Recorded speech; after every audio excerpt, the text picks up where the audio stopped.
Hey YouTube, what's going on? Malicious Intent coming back at you with another double feature deck profile. Just like when I did going first and going second Sky Strikers, we've got two similar White Woods Runick builds, one incorporating Bystials and one simply not. I'll start with arguably the weaker of the two builds. White Woods came out 2 days ago. Let's get right into it. We've got 3 copies of Max C. In this build, I am playtesting 1 copy of a Stellar of the White Forest. I don't think it's absolutely necessary to play this card in Runick variant. Maybe in Centurion you would play 2 or 3 of these, but in Runick I don't think it's necessary. But I do like its graveyard effect to recur the body for synchro summons, so I'm playtesting it at 1. 3 copies of LZ, 3 copies of Ash Blossom and Joyous Spring, 3 copies of Sylvie, 3 copies of Rucia, 2 copies of Triple Tactics Talent, 1 copy of Tales of the White Forest. Now in the TCG we have a lot more White Forest cards that exist. In Master Duel they only released so many of those cards, so currently I don't think, and maybe overall, I don't think that this card is particularly good in a Runick variant. Again, maybe you play more copies in other decks where you're incorporating the White Forest archetype. But in Runick, I don't feel this is very strong a card, so I'm playtesting 1 copy in this build.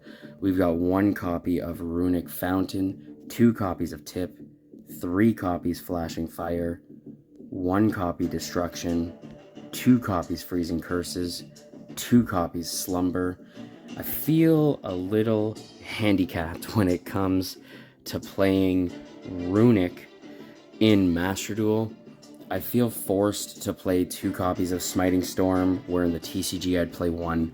I feel like I'm forced to play 2 Dispelling, and I feel like I'm forced to play 1 copy of Droplet. I wouldn't play Droplet at all, and Dispelling would be a 1 copy in the TCG, because you get 2 Fountain, you get 3 Tip, you get 2 or 3 Destructions, you get 3 Freezing Curses, 3 Slumber in the TCG. But in Master Duel, I'm not going to play Runick with less than 15 quick play spells, so I feel forced that I have to play these. And then to round out the deck, we've got 5 trap cards, the 40 card deck. 3 evenly matched, 1 Woes of the White Forest, and 1 Skill Drain. I especially like that you can recur Skill Drain from the graveyard in this deck, so that's another reason why I'm playing it. Not just because it's a good card overall. 2 copies of Hugin in the extra deck, 2 copies of Jerry. Jerry is a level 4, so I am playing this Baguska because there's 6 main deck level 4 White Forest monsters and 2 Jerrys in your extra deck.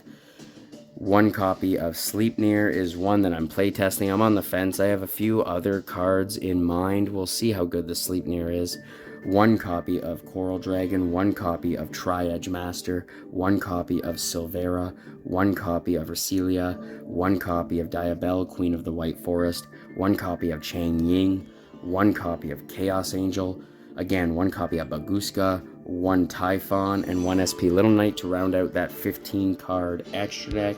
And now on to what I think is gonna end up being the stronger of the 2 builds.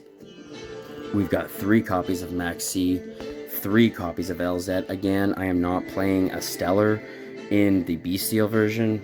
The Bystial package is just too large to be able to have the space to playtest this, or the Tales of the White Forest for that matter. We've got 3 copies of Sylvie, only 2 copies of Rucia. Even though I'm not playing the Stellar or the Tales of the White Forest, I would go for 3rd Rucia before either of those 2 cards, but there's just no space. 1 copy of Magnamut, 1 copy of Saronir, 1 copy of Druisworm. I'm playtesting 1 copy of Baldrake. His effect, should I be able to activate and resolve it in this deck, I don't see why I wouldn't be able to do that. We'll see how often that comes up and how relevant it really is. If I'm not playing this, I'm on the fence whether to play a branded continuous trap card called Etude or go for the 3rd Rucia. The Etude is I actually only read it for the first time yesterday when I built these 2 variants of White Forest Runick. And Etude is a continuous trap card that Bystial Lubellion, which for the record this version of the deck is playing 3 of, can activate it directly from the deck, place it in your spell and trap card zone, and it reads that you can synchro summon immediately after this effect resolves using a Bystial monster as synchro material. So on your opponent's turn, you can drop a Chaos Angel, and as an interruption, target and banish 1 card your opponent controls. You can drop a Chang Ying in your opponent's battle phase, for example, or in response to your opponent destroying whatever Bystial monster you control, and you can sit on a Chang Ying. Maybe you even get off the banish 1 card from the graveyard and from the field effect. You can make a Dissipator on your opponent's turn and just sit on that and potentially activate and resolve Dissipator's negate effect. So that's the first effect of Etude.